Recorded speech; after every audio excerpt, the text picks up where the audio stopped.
أهمية المحاماة. فلا يخفى على حضراتكم أهمية مهنة المحاماة في المجتمع وتأثيرها بالنسبة للأفراد والشركات والقطاعات الحكومية حتى السلطات في الدول، وده السبب اللي جعل مهنة المحاماة في طليعة المهن اللي بتتميز بتأثيرها الواضح في الواقع الاجتماعي.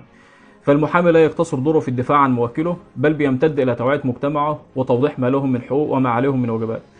وبالتالي أصبح المحامي حاليا مع التطور الرهيب اللي بنعيشه في مجتمعنا لا يركز فقط على حقوق الأفراد، بل بيمتد إلى أن يكون على دراية كاملة بالأنظمة واللوائح التنظيمية للمرافق العامة والطب والزراعة والتجارة والمواصلات وجرائم المعلومات والتكنولوجيا والحقوق العمالية والتأمينية، حتى حقوق الفن والإخراج وغيرها كتير. إضافة إلى ذلك فالمحامي بالنسبة للقضاء بمرافعته ودفاعه بيسهل على القاضي تحديد موضوع النزاع للنظر فيه واختصار الوقت لتحديد الحكم المناسب لأي قضية.